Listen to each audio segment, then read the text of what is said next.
On today's edition of Club 904, we have Bootleg Football's EJ Snyder in the house. We're going to talk the breaking news in Jacksonville. Tyson Campbell traded to the Cleveland Browns for a pick swap, and cornerback Greg Newsome get EJ's take on maybe what he thought of Newsome coming out of college. We'll also, of course, break down the Seahawks and the Jaguars, the Week 6 matchup at Everbank Stadium with someone who is up in the Pacific Northwest, get the temperature of what Mike McDonald's second team in the Seattle area is all about. And then Dan Griffiths is going to stop by because poor Dan of Action Sports Jags, this young man out here writing articles about Tyson Campbell production, what the Jaguars defensive back room looks like, only for Tyson Campbell to be traded 5 minutes later. So he's going to break down what Greg Newsome also brings to the Jaguars statistically, what we've seen from him playing on the perimeter in 2025. We're going up on a Thursday, folks. This is Club 904. Let's get after it.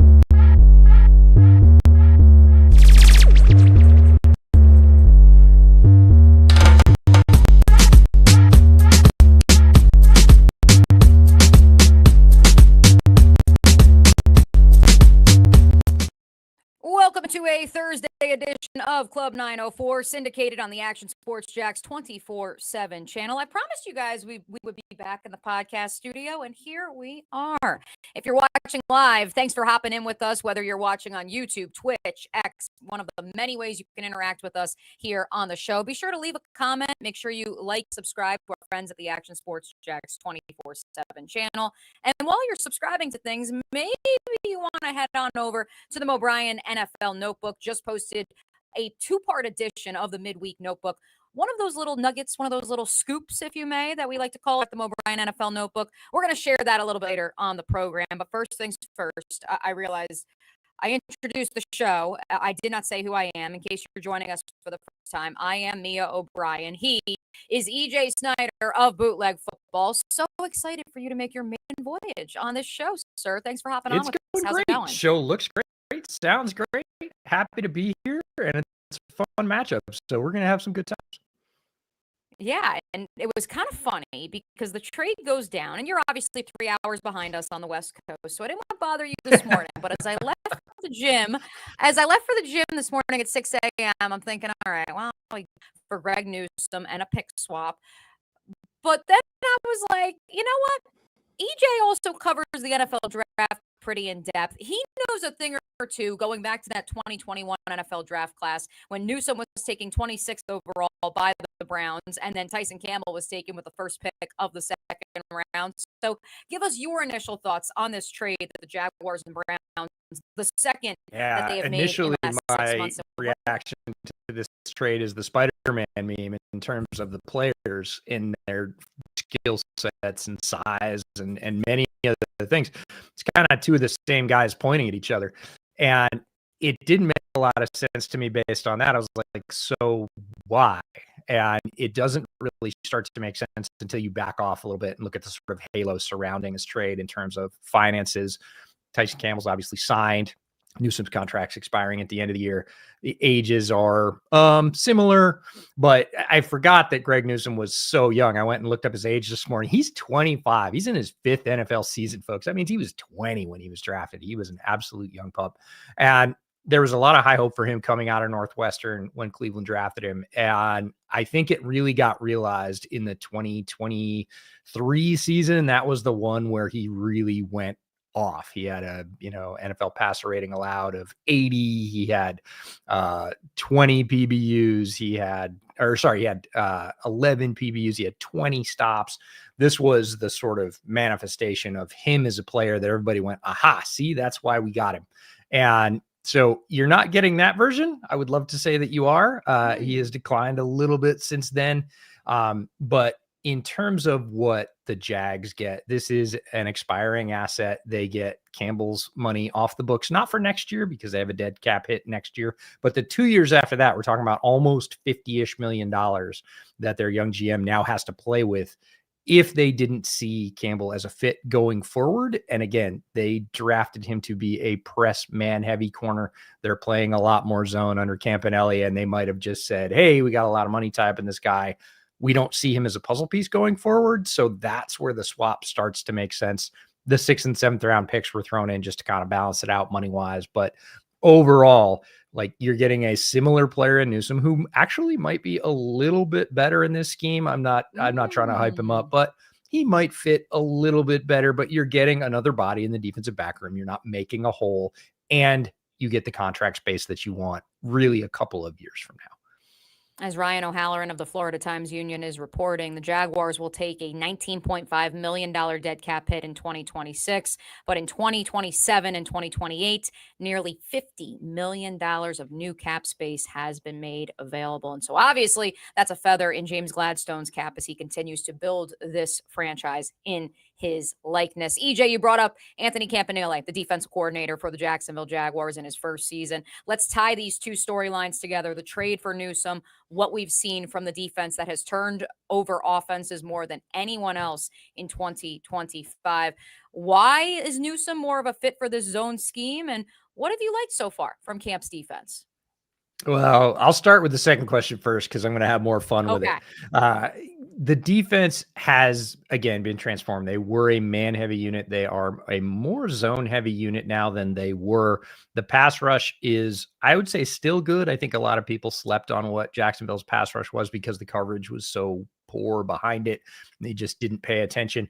Pass rush hasn't really accelerated in terms of overall numbers. You're not seeing production numbers skyrocket, but you are seeing efficiency a little bit higher. And Devin Lloyd, we have to talk about Devin Lloyd. Devin Lloyd was my number one inside linebacker of the year. He came out. He was dynamic against the pass, against the run. He was a playmaking linebacker. He was one of my bootleg gems that year.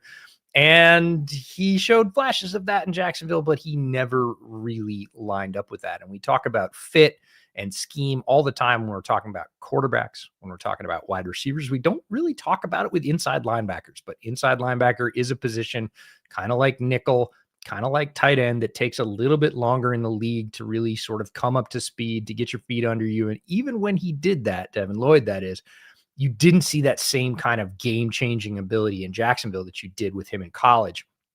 Get a scheme change, get a new coordinator, and suddenly he looks like one of the most improved players in the NFL, period. A guy that is severely motivated by the fact that Jacksonville didn't pick up his option. And really, he's just playing like he did in college for the first time in the NFL. And that is a tremendous boon to the Jaguars defense. And so as for Newsome's fit in that zone scheme alongside Devin Lloyd, what say you in terms of why in a Jim Schwartz scheme, maybe he was good, but could he be great under Anthony Campanile's tutelage? I'm not going to go for great, but I'm going to go for NFL average. And that might sound like a backhanded compliment. It's not. It's very difficult to play corner with the rules as they are in the NFL. And if you get a competent starter, he's got good size, he's got good speed, and is he going to be way better in his own scheme? I don't know about way better. Is he going to be competent and capable and give you a couple of plays? Yes. And that is, again, something when you are taking a guy like Tyson Campbell, who you did believe in, signed him to a big deal. Yes, he didn't really flourish under the new scheme, but he was still above average in the NFL. When you ship him off, you're making a hole in a 53-man roster. Newsome fills that hole at least to, I would say, a stopgap level. And then you can decide after the year, hey, did he rise in this system? Does he like Campanile's coaching? Does he fit with the rest of the back of that defense in terms of communication, which is really key for corners? If so, you can see what you want to do with him going forward. But if not, you are free and clear. And James Gladstone telling ESPN's Mike DiRocco this morning that, yes, this is a move for now. They are not making this move for Greg Newsome with the plan of extending him at this juncture. That's not to say that couldn't change. EJ Snyder of Bootleg Football hanging out with us. EJ, part of why I wanted to have you on before this trade in the middle of the night was, of course, you are joining us from the Great Pacific Northwest. You have a front row seat to Mike Macdonald and the Seattle Seahawks in 2025, but you also had a front row seat to them in 2024. Yeah. How has this defense evolved under the former Baltimore Ravens defense coordinator? Do you see principles from the defense he was running in Baltimore, the Michigan, the Jesse Minter down in Los Angeles? Describe for us what this defense looks like. Well, Mike Mack in a lot of ways was the first to bring this defense along. He brought it to the NFL. And again, everything goes around in the NFL, whether it's offensive trends or defensive trends. It's not like he invented a new thing. He took several existing things, found a better way to teach them so that it could be implemented more quickly and be more variable, be more flexible with less words. And that doesn't sound like a big difference, but it absolutely is. It takes a while to learn it. And so that's what we saw last year was the defenders in Seattle getting the principles of this defense down, understanding why, really the whys of the defense. Why do you need me to do that? What does that do? And getting those sort of basics, think of it as fundamentals within this scheme down. This year, we're seeing all that stuff in the rearview mirror, the 101 and 201 classes as you're on a campus. Those are finished. It's now 301 and 401. And how can we really mess with offenses by doing all the things we know how to do and then just mixing and matching them in creative ways with sometimes just 1 and 2 word call switches. I'll give you an example. On the defensive line, they have rush paths. It's not necessarily responsibilities for a defender. And you can switch rush paths with a word. So basically, if the offense makes a last minute shift, you can look over at the guy next to you and go, I'm going to run yours and you're going to run mine. And that's typically an adjustment we've thought of for offenses to really say, oh no, the defense shifted. Okay, we're going to run a play that puts us to our strength. The defense can now do that very, very quickly. And it doesn't have to come in the time when the headsets are quiet. The guy that's basically a green dot can say, all right, you're either switching or you're staying, or you're going to switch responsibilities, but stay in the same spot, or you're actually going to rotate and bring your responsibilities with you. You can do any one of those 3 things with just a really quick adjustment. And that's the front 7, back 7. There's some coverage things that definitely are reminiscent of what he was doing both with the Ravens and Michigan. I really think the Nick Emanwari pick was like, I need a Kyle Hamilton type. This is a Kyle Hamilton type. This is the role I need. That's eventually what we're going to see with Emanwari. He's had some trouble getting on the field, but he did make his sort of debut last week and made some plays that made you go, oh yeah, that's what they're going to do with him. That's why they got him. So I just think it's a very fascinating defense to watch as it evolves. And it is giving NFL offenses a lot of trouble. Gave him trouble last year, more trouble this year. I'm not going to lie. When you said you can switch with a word, your assignment, I'm like thinking it's kind of like the game that we play in my former life as a local news hound, where if someone gets in your IFB in your ear and in the earpiece and they say like, you got to fit the word orange, or you got to fit the word chrysanthemum into your broadcast. Like that's what I'm thinking. The word is like toilet or pillow, or I don't like that. They have some good ones. They have some good ones. Yeah. Okay, I feel like that could be like a whole entire segment on ESPN Countdown or something like that, but I digress. You brought up Nick Emanwari out of South Carolina, EJ, someone who popped up on the injury report more than once over the last 5 weeks, the first 5 weeks of the NFL calendar. He is on that injury report again here on Thursday. He was a limited participant in practice on Wednesday. Hall was out of practice Wednesday. Ernest Jones, Julian Love, Devin Witherspoon. I mean, Reek Woolen's limited with a concussion, so he's got to pass through protocol. Like, as much as this defense is where I want to start our conversation, they're pretty banged up, are they not? Like, isn't this kind of an advantage Jaguars if these guys can't go? If they can't go, absolutely. And we saw it through the end of the last game. The Seahawks secondary was a walking wounded unit, and they just kept getting picked off throughout the game and leaving to the point where I said on Bootleg this week, you're kind of looking around like, hey, do we have any linebackers that can play corner? Like any guys that used to be a safety? Can you run like a 4-5? We'll take someone who can run a 4-5 or a 4. That's right. Anybody 4-5, 4-5? Yeah, you're out there. And that's difficult because you just don't have all your pieces. And we see that with lots of teams, whether it's on the offensive line or, sometimes it's the running back room. But for the Seahawks right now, it is the secondary, specifically the corners. They can't keep them healthy. And it is next man up, but next man up has a limit for sure. And it does degrade your overall efficiency and kind of what you can do. There are certain guys, especially because they've invested back there, like Devin Witherspoon or Reek Woolen, who have unique physical traits. And you can really say that's a Reek play. We're only going to run that with Reek, or that's a Witherspoon thing. Again, changing responsibilities because Spoon is super aggressive as a defender. So putting him in the run fit from the nickel, no problem. Other corners, maybe not so much. Maybe they don't have the size. Maybe they haven't played close to the line before. Maybe they're specifically outside corners. And so it not only pulls those capabilities out of your defense, but it also starts putting guys in the wrong spots and basically lowering the overall effectiveness because, if I have to put Spoon outside or I have to put Spoon at nickel because these guys are banged up, what does that leave me? And it just sort of lowers the overall effectiveness. So it puts more pressure on the front 7. Luckily, the front 7's pretty effective, but they are going to have to try and get home quickly because they can't count on coverage holding up like it typically would.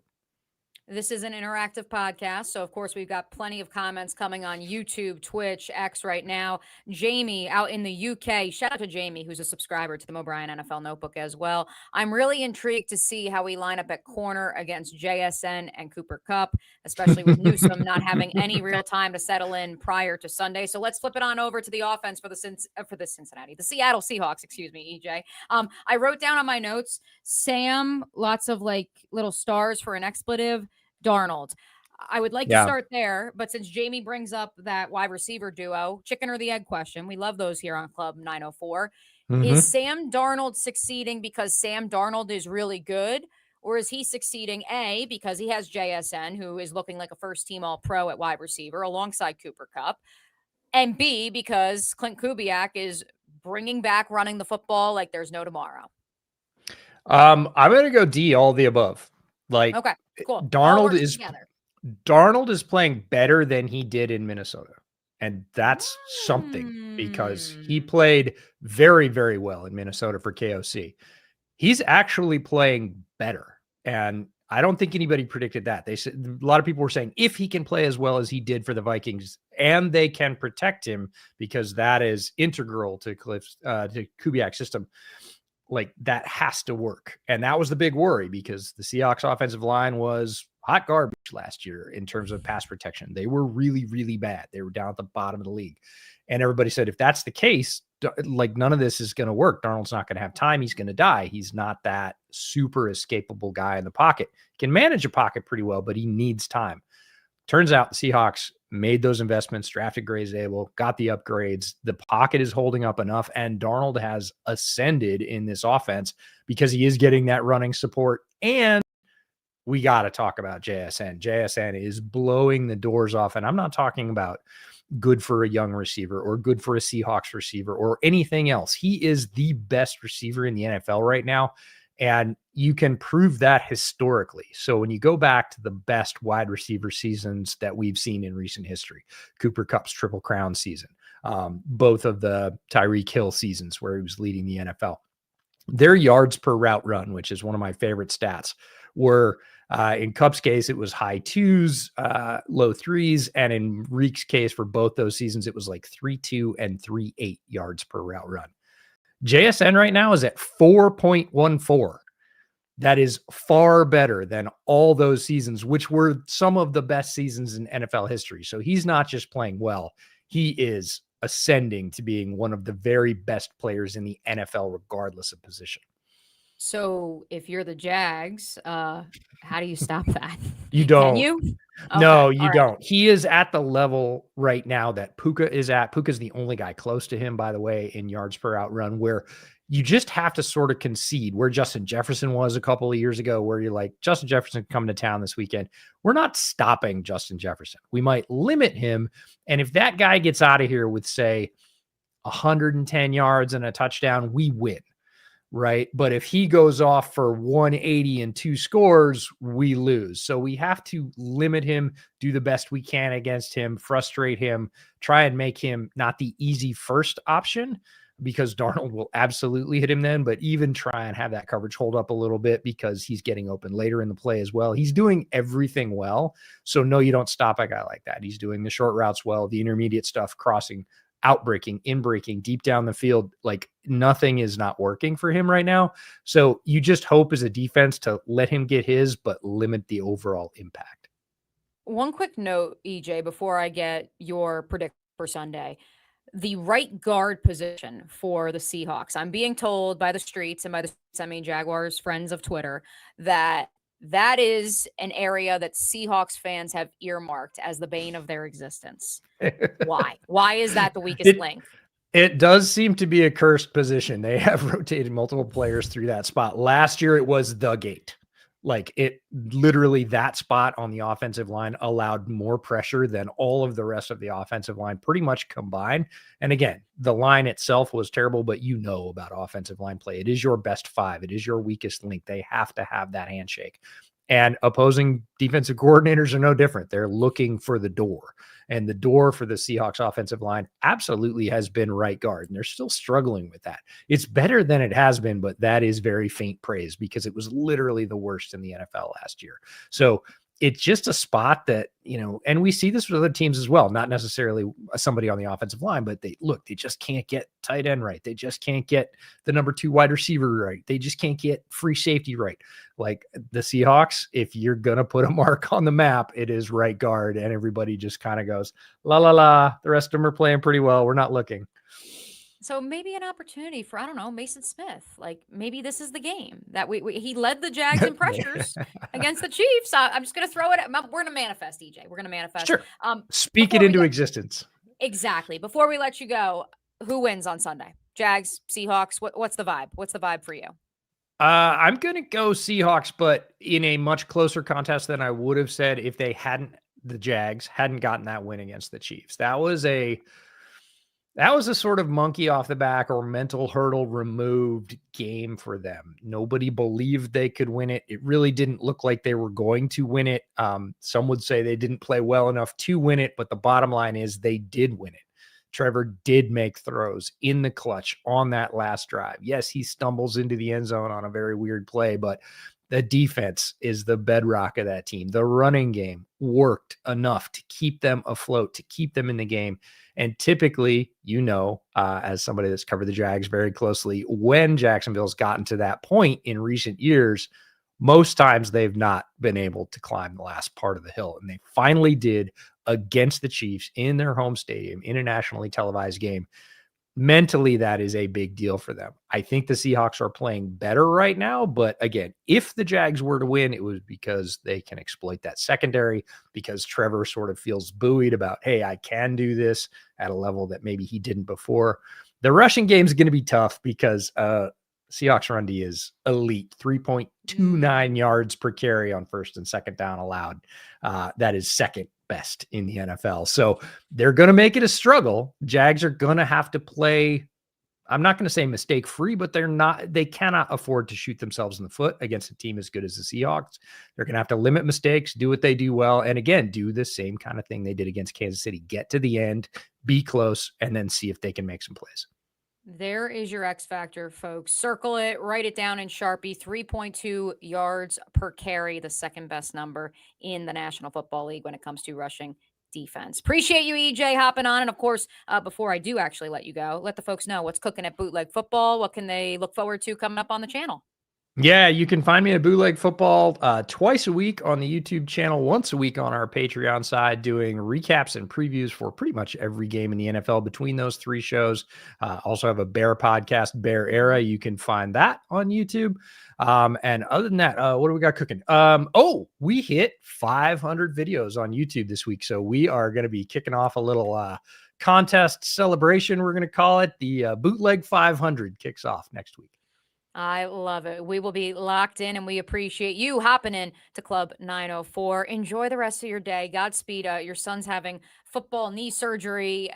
Wishing the Snyder family all the best here these next few days. Well, I appreciate that, man. Thanks for having me on. Always a blast. Absolutely. Again, EJ Snyder, of course, you get him on Bootleg Football with Brett Coleman. Be sure to check out their YouTube channel, check out their Patreon as well, and don't forget to check out our Patreon here, the O'Brien NFL Notebook, teaming up here with Club 904, syndicated on the Action Sports Jax 24/7 channel. I'm going to get to some of the scoops that I revealed in the O'Brien NFL Notebook yesterday here on the show. Dan Griffith's going to join us for the final third of the episode to talk the Tyson Campbell, Greg Newsome trade. Who won the trade? What does this mean for the Jaguars defense moving forward? This is Club 904. Don't go anywhere. We'll dive into the Notebook coming up next.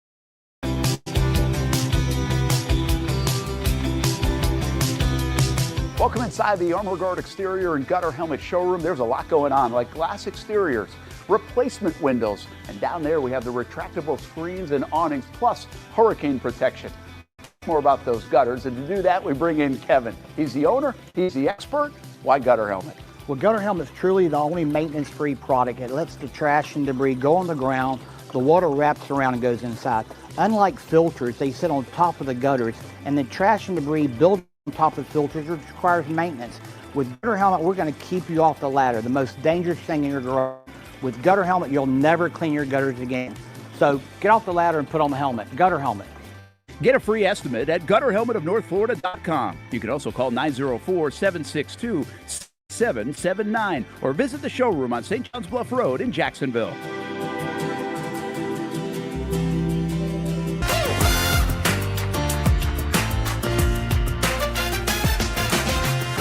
Empower a future, inspire a dream. It's a bold but simple mission for the Jacksonville Police Athletic League known as Jax PAL. Help the next generation of kids in Jacksonville shape a brighter future. Their after-school programs, teenage leadership programs. There's community outreach. This has been just an awesome opportunity to be out here with my colleagues and do something good for the community. It's really been an interesting opportunity to just see everybody work together in a way that we don't normally in the office. And there's sports.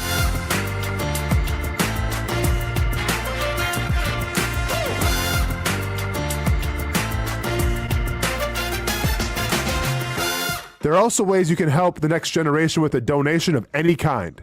Just visit jaxpal.org to get more information. Empower a future, inspire a dream with Jax PAL.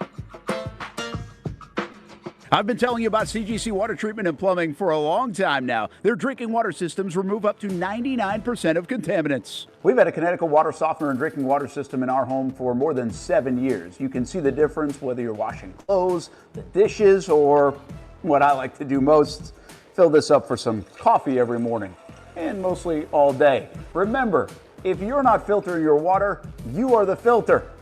Don't be the filter. Right now, you can get a free Kinetico reverse osmosis system with a purchase of a Kinetico Premier softener. The experts at CGC Water Treatment and Plumbing will test your water for free and determine your water score. Don't know your water score? CGC will find out and recommend the appropriate Kinetico water treatment solutions so you can improve it. Call 904-552-1242 or visit cgcwater.com. Ask about our 90-day love it or leave it guarantee. CGC Water Treatment and Plumbing, an authorized independent Kinetico dealer. Florida license number CFC 1432579. There's a saying in sports, you can't win them all, but you can win a lot with good folks on your team. Like that one painter, First Coast. It's tough to beat the sun in Florida, so your home fades. It's tough to beat that HOA when they come calling. Beat the sun, beat the HOA with that one painter, First Coast. And it's a good time to do it. Less rain to work around and painting in mild temperatures is perfect. After all, the paint bonds to the surface so much better. Give that one painter First Coast a call at 904-417-3557 or look them up at first-coast.thatonepainter.com. Fast estimate, guidance on color and HOA requirements, and the highest quality job you'll find anywhere. Be a big winner in your neighborhood with that one painter First Coast on your team. Welcome back into Club 904. Mia O'Brien, excited to be hanging out with so many of you guys. I see you, Louie, in the YouTube chat. Always great to hear from Louie Weiss on YouTube. Daniel's hanging out with us. Jamie in the UK, thanks for submitting your questions. Even Dumpy Tree Frog. That's a new one. Hey, listen, we invite all the new friends of the pod to always hop into the YouTube, the Twitch, the Twitter chat, wherever you are listening to Club 904 Live. And of course, all episodes are available on demand wherever you get your podcasts, as well as the Action Sports Jacks 24/7 channel on YouTube. Let's empty the notebook a little bit. For those of you who are not subscribed to the Mo Bryan NFL Notebook, make sure you do so. Constantly updating with lots of new scoops. I won't get to all of them because, I want you guys to head on over there and maybe check out a little intel I gave yesterday with regards to previous to the trade of Tyson Campbell to the Cleveland Browns, or the Jaguars maybe, getting some interest from not just about Campbell, but about some other corners around the league. Yeah, that's why you read the Mo Bryan NFL Notebook. So make sure you head on over there and subscribe. But want to hit a couple other highlights from Wednesday's availability. Let's start with what I believe is the greatest story, not just in sports, but in the world this week. You may have seen on social media that the Jacks Humane Society posted an image of Travis Hunter and his wife had adopted a cat named Uno this summer, which is awesome. We love supporting the Jacks Humane Society. And then they say that Hunter Long rescued 2 dogs last week. So obviously I had to go find Hunter. I had to go find the dogs. I need to know what happened. not just because we rescued a cat a couple weeks ago, story for another time. So I go up to Hunter. He's trying to leave the locker room. We've got like 2 minutes left in open availability. I'm like, I just want to know, what's the story with the dogs? Evidently, he was at his local Walmart after practice last week. On his way home, was putting his cart away. And as he's putting his cart away, there's 2 dogs sitting shivering by themselves, no blanket, no box, no nothing, in a empty cart in front of him as he's trying to put the cart into the rack. And so, as he told me, he's had dogs his whole life. He goes back to Walmart. He gets an empty box. He puts the 2 dogs in the box. Turns out they had fleas. So unfortunately, he brings them home. They had to stay in the garage, but at least he was able to take care of them. Food, water, blanket, roof over their head. Next morning, he brings them to the Jack's Humane Society. They were treated for fleas, adopted like 2 days later.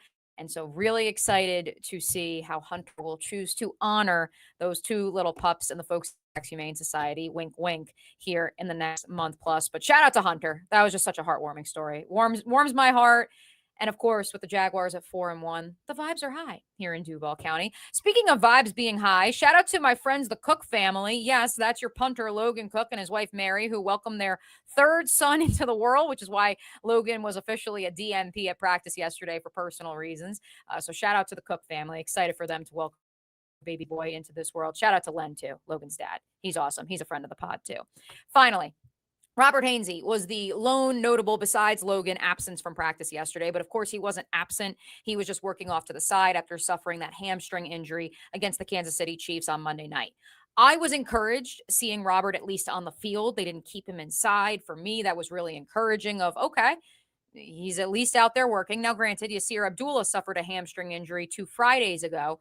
We haven't seen him in game action since suffering that injury, and he's been off to the side working with trainers. But at the very least, the fact that he was present at practice on a short week for me was a positive. Now, this team, and they've echoed it publicly and they've echoed it behind closed doors as well, they have the utmost confidence in 7th-round rookie Jonah Monheim, who stepped in and performed admirably against the likes of Chris Jones on Monday night.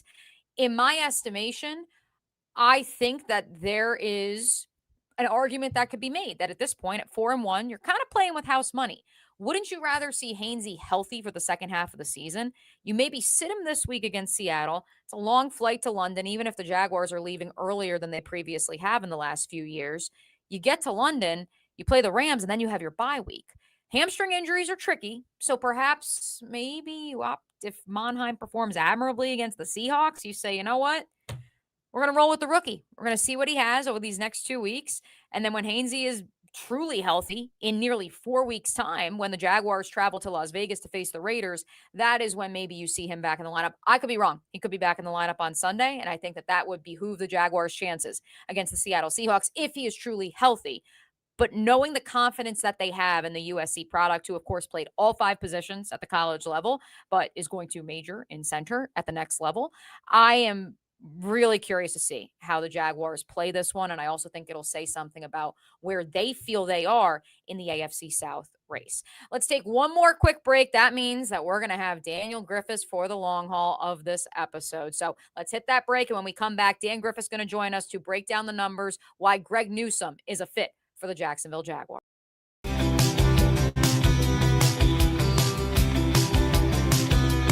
Welcome inside the Armor Guard exterior and gutter helmet showroom. There's a lot going on, like glass exteriors, replacement windows, and down there we have the retractable screens and awnings, plus hurricane protection. Let's talk more about those gutters, and to do that, we bring in Kevin. He's the owner, he's the expert. Why gutter helmet? Well, gutter helmet is truly the only maintenance-free product. It lets the trash and debris go on the ground. The water wraps around and goes inside. Unlike filters, they sit on top of the gutters, and the trash and debris build up on top of filters, which requires maintenance. With gutter helmet, we're going to keep you off the ladder, the most dangerous thing in your garage. With gutter helmet, you'll never clean your gutters again. So get off the ladder and put on the helmet. Gutter helmet. Get a free estimate at gutterhelmetofnorthflorida.com. You can also call 904-762-7779 or visit the showroom on St. John's Bluff Road in Jacksonville.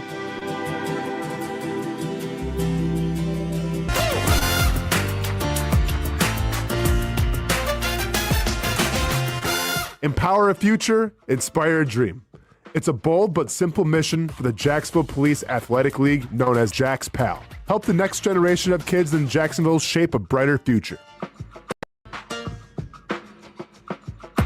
their after-school programs, teenage leadership programs. There's community outreach. It's been just an awesome opportunity to be out here with my colleagues and do something good for the community. It's really been an interesting opportunity to just see everybody work together in a way that we don't normally in the office. And there's sports.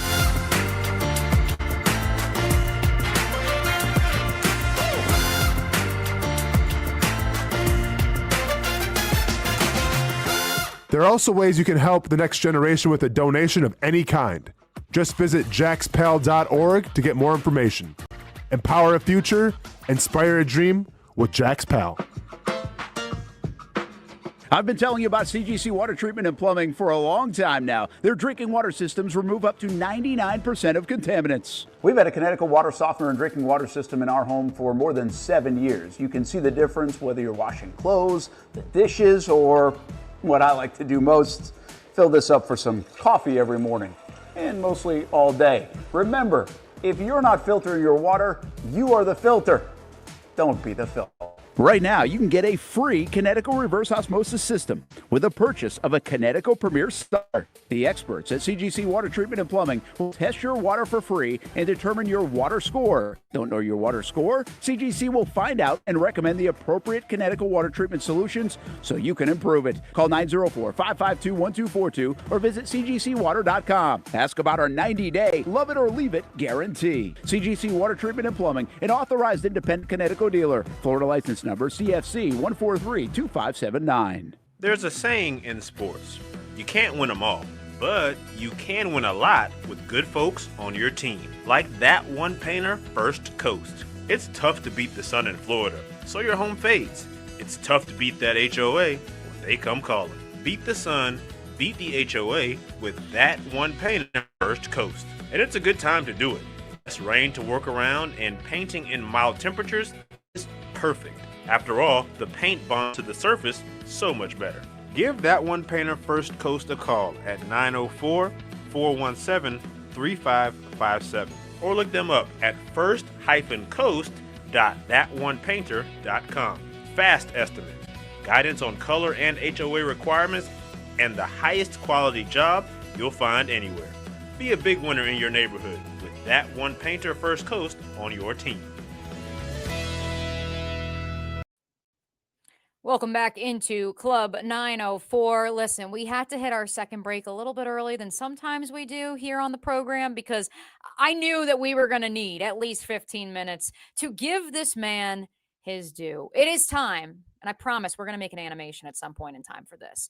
It is time to open the data bank with the one and only Dan Griffiths of Action Sports Jacks. Truly, Dan, I think that's going to be a little project for me during the London trip or the bye week. I'm going to make a full screen animation for opening the data bank. In case you missed it, folks, Dan Griffiths of Action Sports Jacks was grinding away last night, writing a nice little story on Tyson Campbell. And Dan, then what happened? I sent it in, and I was leaving. So I was working writing at my other job at night. So I was doing both jobs at once, and I sent the article in to Brent. And I felt really, really good about it because the reason I wanted to write about Tyson is there's been so much noise regarding the other Jaguars players, whether it's Jordan Lewis, Devin Lloyd, Eric Murray, Trayvon Walker, Josh Hines Allen. And I was like, I haven't heard that much about Tyson this year. And corner and offensive line are kind of positions to where a lot of times you don't maybe notice how well or unwell a player is playing.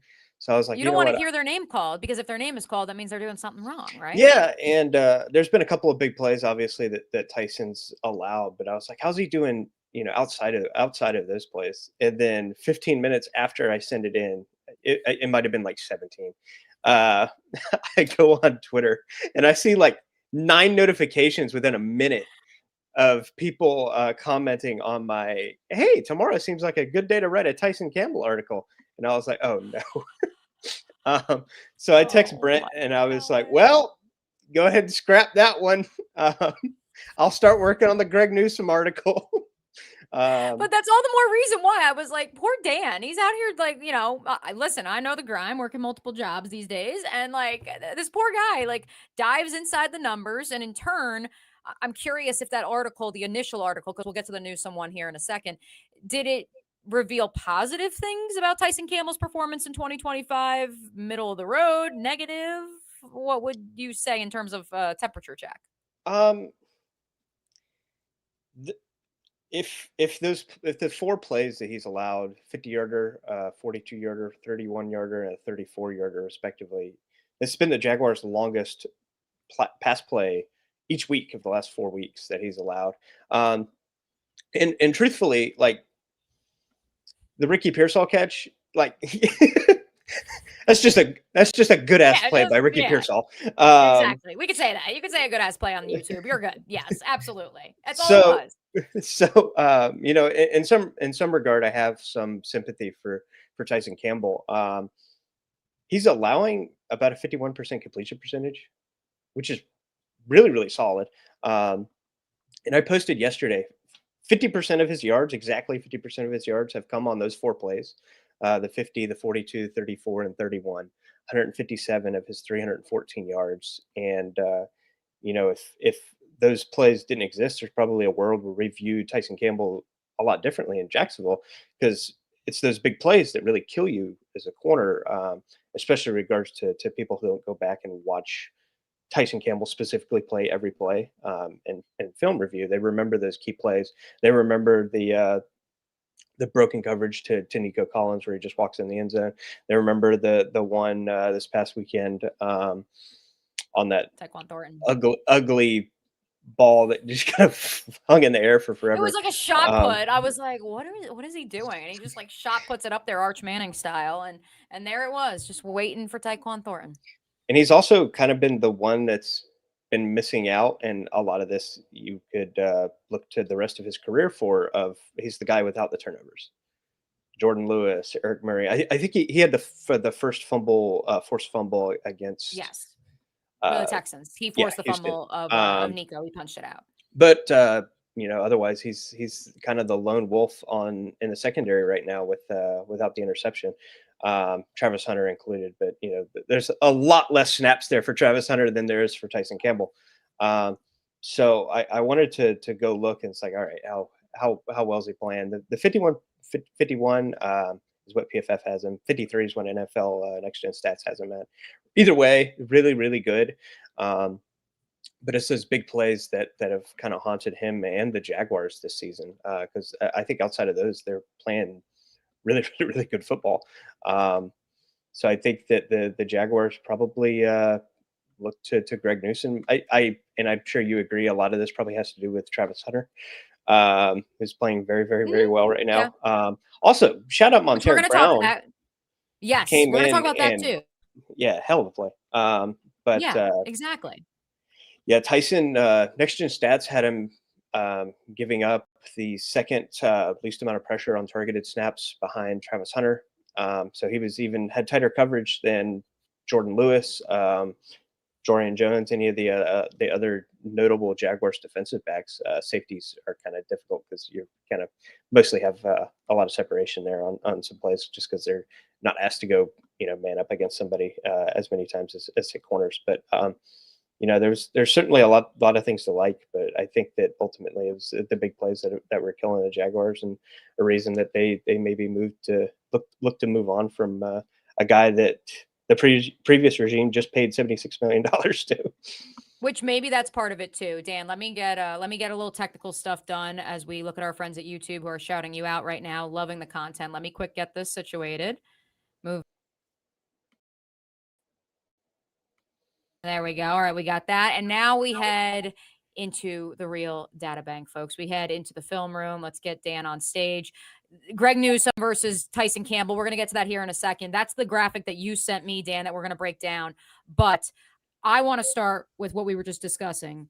The other Jaguars corners, where they rate in terms of passer rating and yards allowed, and what we can learn from this in terms of, it's from this plot chart, and it's just one plot chart. This looks like an incremental upgrade over Tyson Campbell in trading for Greg Newsome for a player who is still inferior, if only in one rating and one metric, to Jordan Lewis and Travis Hunter. So I'm curious what we learned from this and what that means about where Greg Newsome will fit into this ecosystem. Yeah, similar to to how yards per route run have kind of taken over as the predominant statistic for gauging receiver success. Yards per coverage snap is probably the best one you can look at, or at least it gives, I think, the broadest sense of how a player is doing. NFL rating is another one. Touchdowns kind of skew that heavily. And sometimes that's a detriment to the corner, and sometimes it's a real statistic that you have to look at. But in many ways, a touchdown is just one play. Like it affects the weight of it is so drastic compared to every other play, just because it's of how NFL rating is calculated. But yeah, Jordan Lewis is one of the top corners in the NFL. There's no really debating that. But there's not. I haven't seen a whole lot of defensive statistics from Travis Hunter this year, so that's why I included him on this. I took Travis Hunter. He had 93 coverage snaps, and then I went up from there. So it's 88 total corners. And he's playing really well for a guy that's kind of been up and down on his snap count on the defensive side of the ball.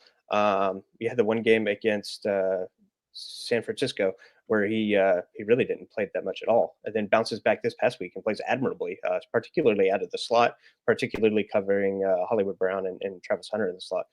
I'm sorry, Travis Hunter, Travis Kelce. Too many Travises. Yeah, too many Travises, too many Hunters. Like even as I was writing the Hunter Long story at the Mo Bryan NFL Notebook, I realized I also just mentioned Travis Hunter. I probably need to specify Travis Hunter, Hunter Long, Cam Little, Walker Little, Trayvon Walker. Travis Etienne. Travis Etienne. Yeah, there's so much crossover. So what I want to do now, Dan, is go back to your initial graphic that you sent me. Greg Newsome versus Tyson Campbell. Knowing what you just outlined, that Jordan Lewis is by pretty much every metric, not just the plot chart that we showed here just now on Club 904, but across the board, he's pretty much regarded as a top 15, top 20 corner if we're including nickels and boundary corners.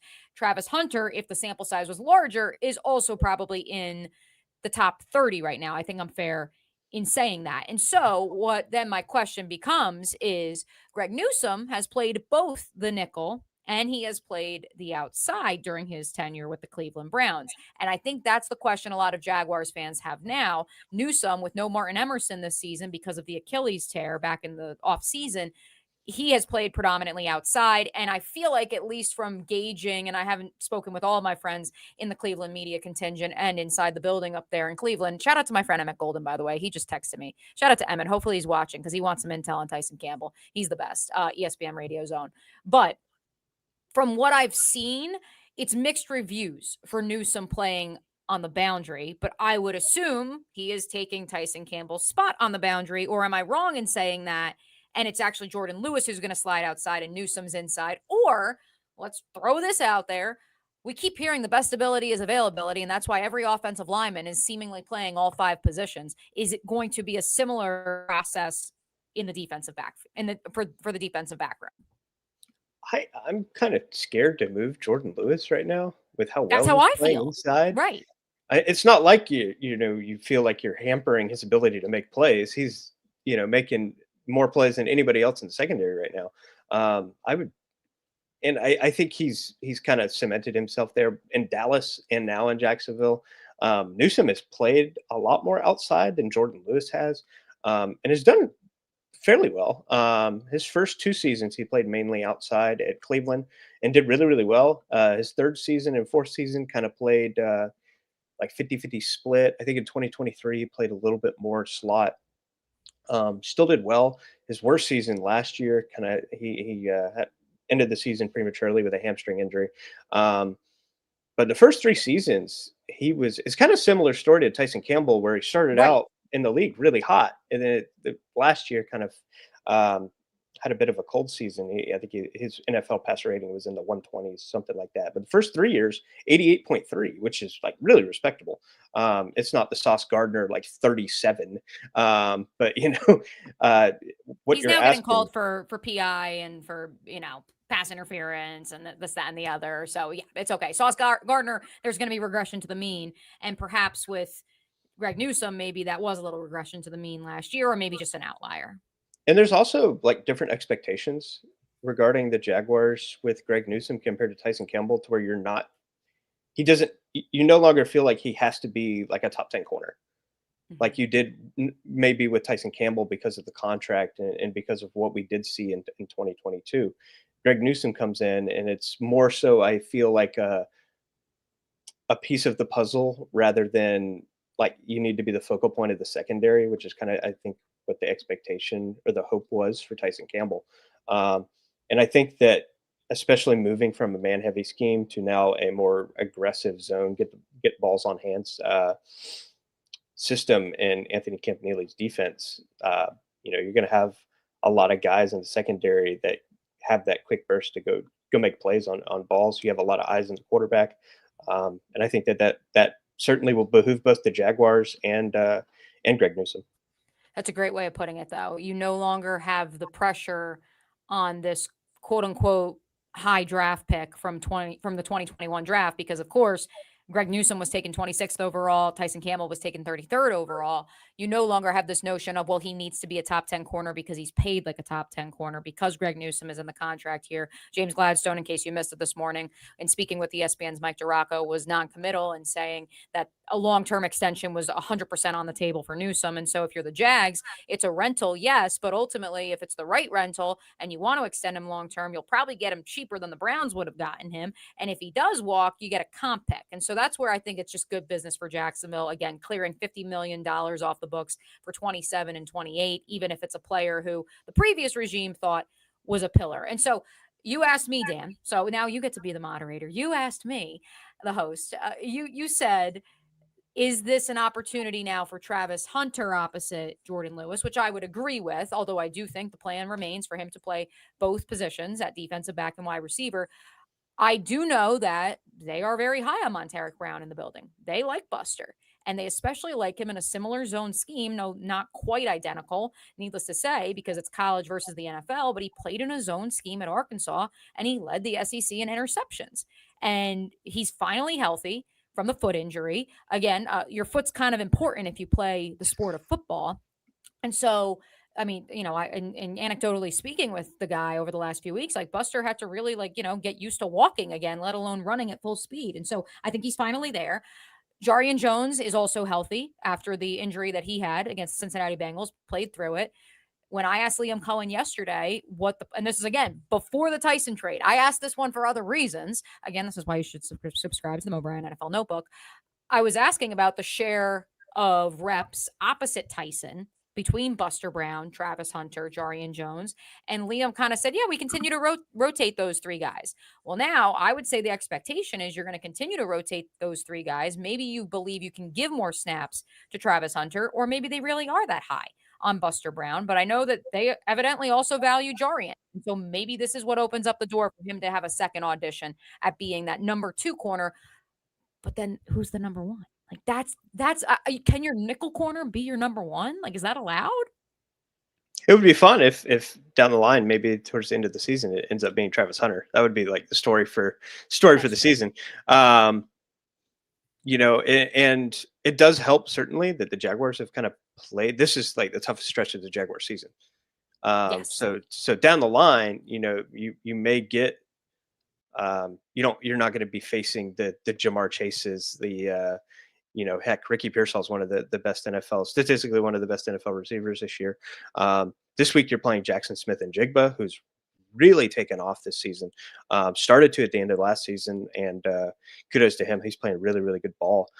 You're also kind of seeing a shift in the NFL right now in regards to who the top receivers are. If you're looking, it's a lot of guys who are really, really crafty route runners rather than the Julio Jones, the Megatrons, the Antonio Browns of the past, who used incredible athleticism and route running to really shine in the NFL. You've got Amon-Ra St. Brown, Jackson Smith and Jigba, Puka Nacua, Emeka Buka, a lot of guys who really specialize in getting open and making some plays after the catch. And that's kind of the way that the NFL is trending right now, with much shorter average depth of targets. You're seeing a lot of those kind of guys. And I think that it also forces defensive backs and corners to be a lot more refined themselves. You're covering a lot of these guys that are super, super good route runners. So you can't make mistakes. It's you can't out athlete the same way that you used to in the past at corner. And maybe that's why you're seeing some of the corners who excelled in previous, 3, 4, 5 years ago, not do as well as maybe they are currently with the new way that the NFL has kind of shifted towards that new passing offensive style. But let's hope Greg Newsome is not one of those corners, by the way, Dan, since he had pretty good stats his first 3 years and then maybe questionable a season ago. True, yeah, I think the Jaguars are going to get immediately a good look against Jackson Smith and Jigba. Do you think that, since this question was posed, I mean, do you think Greg Newsome can come in on a Thursday and play on a Sunday?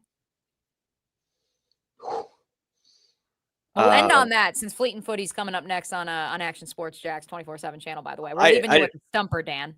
I'd imagine he has to. It might suck it might suck a little bit. And blown coverage, if a blown coverage does happen, it's not exactly like it didn't happen previously with Tyson Campbell a couple times. So but no, I'm super excited for Greg Newsome. Kind of right now, everything that Gladstone, Campanile, and Cohen touch, it turns from water to wine. So it's hard. It's hard to not have trust and faith in these guys, considering what they've done, particularly on the defensive side of the ball, and some of these players who maybe were underwhelming previously, who are now excelling in their new positions under the new coaching staff. He may not have that story on Tyson Campbell up on actionnewsjax.com, but he does have a story on Greg Newsome and what he is bringing to your Jacksonville Jaguars. So be sure to go read it. Dan, thanks so much for hopping in Club 904 with us. Thank you, Mia. There he goes. And of course, again, you can catch all of Dan's work over at Dan D. Griffiths on X2. Hey, we got to get out of here because we do have Fleet and Footy coming up next. Wow, she actually said it right. Stuart Weber, look at that. The Armada official program here on the Action Sports Jax 24/7 channel coming up next. Of course, if you missed any of today's Club 904 episode, you can go back and listen on demand on YouTube, as well as checking us out wherever you get your podcast. Brent and I will be back for a post-game edition of Club 904 on Sunday. Until then, we will catch you.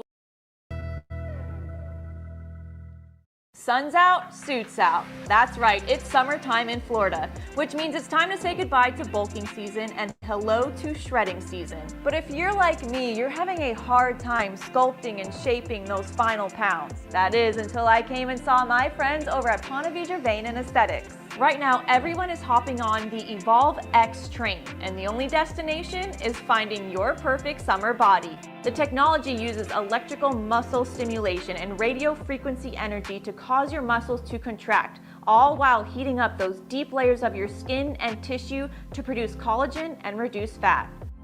It's like doing a